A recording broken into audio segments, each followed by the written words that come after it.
So right now, dark mode is the hot topic. Everybody wants it on their devices, they find it more visually appealing, but most importantly, I find it to be a little bit easier on the eyes. And as you guys know, as a predominantly PC user, I've been exploring the MacBook Pro for the past couple of months to see if it could improve or change my workflow for the better. Now the MacBook Pro I'm using is the 2018 model, fully loaded with RX 560, 1 terabyte of NVMe storage, 32 gigabytes of RAM, and the i9 9980HK processor.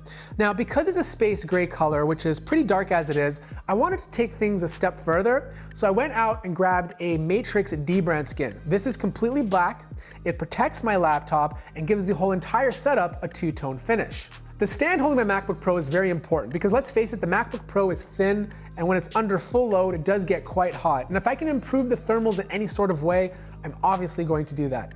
Now the stand keeps it elevated off the desk for better ventilation. It has holes on the bottom to allow airflow. It has pads on it, so it prevents the laptop from slipping, and most importantly, scratching. There's also a big hole on the back to allow for proper cable management. Keyboard was very important to me because generally I mostly use mechanical keyboards because they just have a nice tactile feel to it.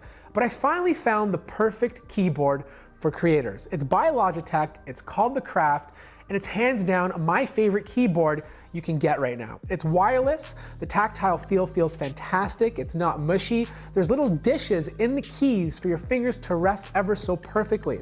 It also has ambient sensors, so it detects when your fingers are approaching the keyboard and lights up before you even press them. But the most important thing about this keyboard is the crown control.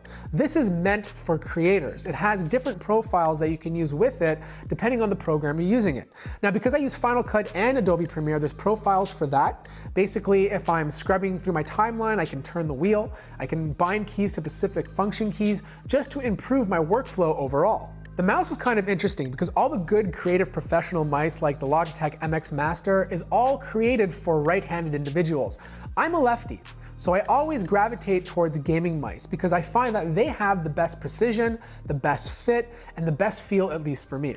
I went with the Razer Lancehead because of its color scheme. I've used this in previous setups.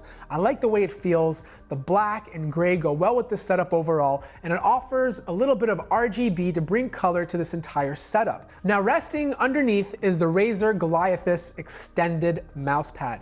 This thing is awesome. It offers a lighter gray, giving some color to the entire setup, and it also has chroma lighting surrounding the entire mat. This gives the entire setup some color. And I usually don't go for RGB based products just because I'm not a fan of RGB, but when you're going dark, you need RGB to bring some character to the entire setup. Now the only downfall to this mat is the fact that I have the pink version, and I wish I had purchased the mercury white or black one instead. Sound was kind of tough because ideally I would love some reference monitors on this desk, but because the desk itself is too small, I had to go with something else. I found the perfect pair by Logitech. They're called the MX. These things are tiny, they're dark gray, and go well with this setup. They have good clear sound, nice highs, good mids. The only thing that's kind of suffering is the bass. The bass is there, it's just a little bit too heavy.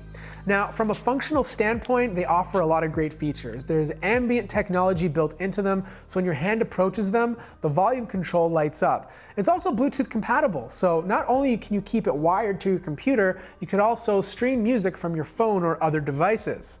The MacBook Pro is a pretty powerful laptop on its own, but when I'm at the studio, I want more power. And I could have went out and bought a Blackmagic Vega 64 from the Apple Store, but I wanted something more powerful. So instead, I grabbed a Razer Core X, which is an eGPU enclosure. It also has RGB, which syncs up with the mat and mouse that I have on my desk, and it has enough ports on the back to connect all my peripherals. But most importantly, it's one of the only eGPUs that has a 600 to 700 watt power supply that is able to support the power-hungry Vega 64 Liquid Cool Edition. Now, I'm not going to tell you about performance in this video, I'll save that for a separate one, but just note that this is a more powerful eGPU setup than the Vega 64 that Apple is selling.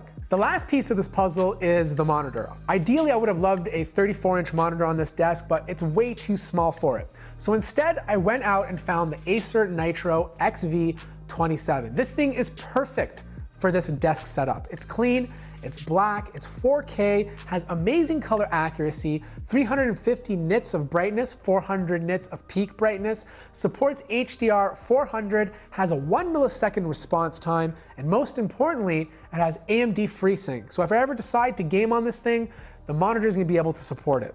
So that pretty much wraps up my dark mode MacBook Pro minimalistic setup. Links to everything will be in the description down below. I should also mention the desk is just a $30 Linman table from IKEA and 2 black trestles on the bottom.